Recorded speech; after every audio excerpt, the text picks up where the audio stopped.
I'd say happy fall, y'all, but I feel like my skin is melting off my face. It's so hot right now.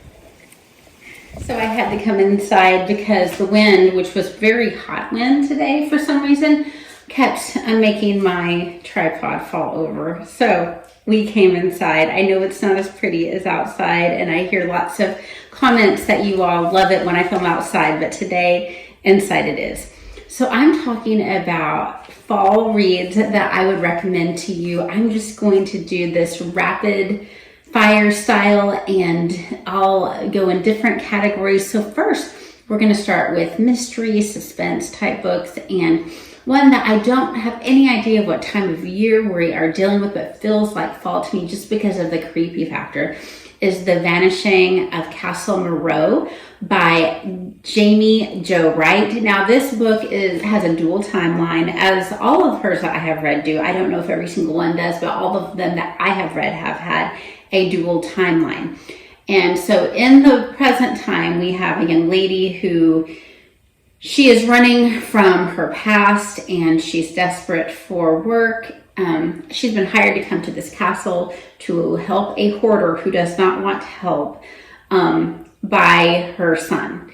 Or was it her grandson? One of the two. Anyway, so that's what we're dealing with in present time, and we know that there is some sort of mystery about the house. And in the past, we're dealing with a young lady who's come to the castle as a servant. She's working for this eccentric author, and the author's son is very mysterious, and we're not really sure if he's a good guy or a bad guy, but have been girls that have disappeared. So we're dealing with those two timelines. It's very creepy without being scary, and it has a faith element and a little bit of romance in it.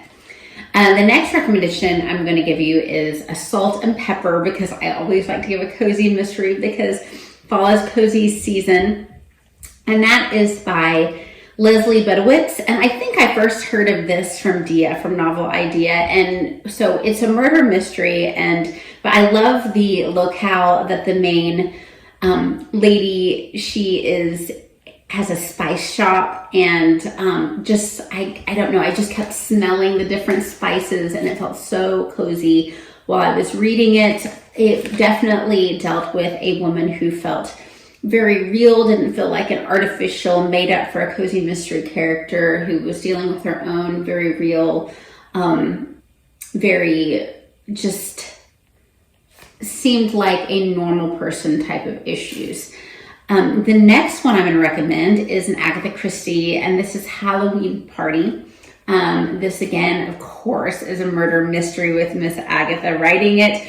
But we have a Halloween party where a child passes away, which is, of course, horrific. But Hercule Poirot comes along, and he interviews everyone, and it's a short read, but it is a very, very good one. Even if you don't celebrate Halloween, there isn't a lot of focus on the holiday itself. A lot of it is about the mystery of what happened to this young girl. All right, fantasy that feels like fall to me. First of all, Fawkes by Nadine. This is a clean YA. It is allegorical Christian fantasy, and it is dealing with the historical time of the gunpowder plot, where some people came together and plotted to kill the King of England. So if you know the poem, remember the 5th of November. So this is actually fall where this is happening and taking place. And the fantastical element is that people have powers that deal in colors, and there's this ultimate white light that affects all the other colors, and different colors represent different things. So you can see how the allegorical element can come into that story.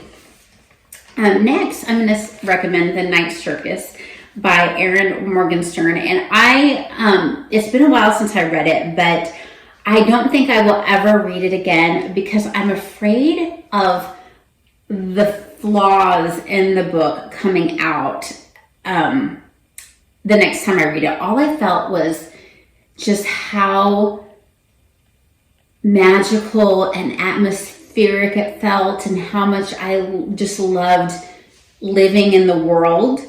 And I can't remember if there are any specific content things that you need to look out for, so definitely look that up on your own. But I felt like just such a sense of wonder while I was reading this book. Now, I do remember that the plot was not super strong, so I think, again, like I said, if I read it again, I don't think I'd have the same experience, but I think it would be a perfect like first read for someone in the fall and just feel that atmospheric feeling. All right, next was a very recent read, and this is Wormwood Abbey by Christina Baehr. And this is Christian cozy fantasy. And we have a young lady who is the daughter of a minister. She has lost her own mother, but she has an amazing stepmother that loves her absolutely as her own. She has a mischievous little brother. And they go to Wormwood Abbey, where the father is now the heir of this home, because we're dealing in like Victorian times where there are only, it goes to the men. So the daughters are living there, and there are some definite dark mysteries happening at Wormwood Abbey. It's very cozy. The mysteries end up being very, very fantastical. While it is fantastical, there is no actual magic in this. So if you stay away from magic in your stories, but love a fantastical feel of things, maybe fantastical creatures or such, this is something that I think you would definitely enjoy. All right, going on to classics. And of course, I have to have something to say next time I give fall recommendations. I could go on and on and on with classics that feel like they'd be good to read in the fall. But we'll go first with North and South, which I just finished. And this is by Elizabeth Gaskell. I was talking to people yesterday and saying that I felt like Wives and Daughters is the ultimate spring classic read. I feel like North and South, it is just has such a dark feel without being depressing, in my opinion. So we have, again, a Parson family. We have a daughter that has moved back with her parents. She has been educated with a cousin by more wealthy relatives, and she's just come back home, and she loves her southern country home in England. And her father has a crisis of faith and feels like he needs to leave the ministry. That doesn't mean that he has stopped believing in God and the Bible. It is implied that maybe it is some teachings of the Church of England that he disagrees with. So he wants to get as far away from kind of this life that he's led as possible for a big change. And so he takes his family up north to a place called Milton, and there are a lot of factories, so it's smoky and it's very industrial. And then, so she meets a pupil. So her father's going to be a tutor to some of these merchants and factory owners. And there's one very specific student that he is giving attention to. And him and the daughter, Margaret, are like fire and ice together, and they disagree. But of course, as you can guess, there are some feelings on his end towards her that are very unrequited. There's a lot of dealing with social commentary on strikes and things like that. So it's not just a romance, but it definitely is a classic with a romantic feel. Then you have just the absolute ultimate Jane Austen fall read, which would be Northanger Abbey. Northanger Abbey definitely has that feeling of you are, in a Gothic novel, but it is very YA feeling to our main character. Catherine loves Gothic novels. It causes her to jump to conclusions. I think that the male main character in this may be my favorite. If you have not read Jane Austen before, I think that fall would be a great time to start. And I think Northanger Abbey would be a great one to start with. All right, next. This is not my favorite book by the Bronte sisters, but Wuthering Heights most definitely has a creepy fall Gothic feel. You know, we have the story of a family that is very toxic, but there are some interesting, such interesting elements to the story. You know, thoughts on soulmates, but I think this book definitely, to me, dispels any thoughts that soulmates exist, because the relationship between the supposed soulmates is so toxic. Just let me say it louder for the crowd in the back. This is not a romance, but I feel like it is a very compelling read, and it is definitely a compelling read for the fall. Next, another Bronte book, The Tenant of Wildfell Hall. I think Anne Bronte may be my favorite Bronte sister writer. This book has a very tense, creepy feel to it. We have a lady that's shown up. She is the tenant at Wildfell Hall with her son. There is a nearby neighbor who is definitely interested in her, and she's very mysterious. What is up with her past? Why is she there? What is going on with her? Why does she blow so hot and cold? And it's all told in epistolary style. If you don't read it now, it would be a great one to read for epistolary January, but I feel like it has just kind of a fall feel to it. But my favorite Bronte sister book, and one of my favorite classics and books of all time, is Jane Eyre by Charlotte Bronte. Gothic, creepy. Jane is such a beautiful, wonderful, moralistic Christian character. Just an exemplary person. And Mr. Rochester doesn't hold a candle to her, but the romance is interesting and compelling, and I compel you to read it. So a more modern classic would be Something Wicked This Way Comes, and that is by Ray Bradbury. Just recently read this, and it is not nearly as scary as the Disney movie I saw when I was a child that is based on this. It is dealing with life and death and growing older, and I feel like a big message of the book is your attitude and your humor affect your health and your wellness as that is happening to you, and that death itself is not an enemy, that evil and wickedness is an enemy way more than death. It's very interesting. All right.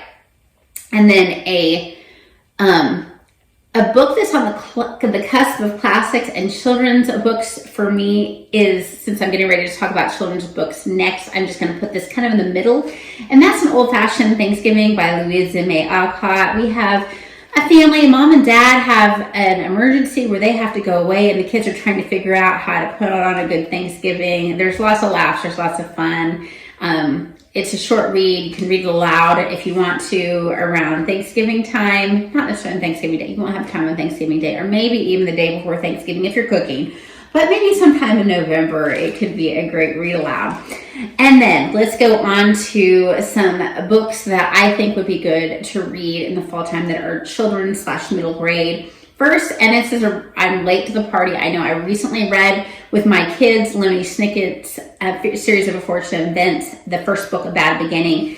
We've got creepy weirdness, brothers and sisters who love each other, a very creepy uncle. He is just downright weird, but it was a good time. And then A Pinch of Magic, and this is by Michelle Harrison. My daughter and I just finished this last week, and we enjoyed it. We thought that it was very atmospheric, very fall feel. The environment was interesting and just very fallish. It starts off on Halloween. We will say that the youngest sister annoyed us to death, but other than that, she's like, I don't know if I want to read a sequel because I don't want to spend any more time with Charlie, but I found other people to find her endearing, so give it a try. And then Book Scavenger, again, I don't know if this necessarily, we're starting at the beginning of the school year, so it's kind of fall. I don't think we count it as a fall book, but we have a girl who she's trying to find with her friend that she's made. Her parents have just moved her and her family to San Francisco. They move all the time, and this is part of her parents' brand, to be traveling to different cities and then moving to another one, putting the children through this when they don't enjoy it. If it was something the kids enjoyed, I think that'd be great, but they're not. They want to put down roots somewhere. So this girl, she loves to read, but she also loves to find books from this Book Scavenger website where they give you clues and you go try to find it. And there's like a darker thing that's going on in the story in relation to that. And it actually brings up some Edgar Allan Poe. And so we talk about older authors. And so I think it's a great one to introduce to kids to get talking about literature. And that's just one of the, it's also a series, but it's one of the ones that I would say was one of the top series my daughter and I enjoyed together when she was younger. I definitely want to eventually have my boys read it as well. And then the Morrigan Crow series, definitely just fall atmosphere. We've got a girl who was a cursed child. She's gonna die. Her family treats her terrible. She gets pulled out by this guy named Jupiter North, taken to another realm, and she's competing to try to be entered in this wondrous society, but Jupiter won't tell her what her gift is. We have just so many cozy, interesting, fantastical elements, perfect for fall. So those are my recommendations. What are your fall reading recommendations? If you have time, tell me one for each of the categories that I had listed, and I hope that you have a happy fall and read a lot. Bye-bye.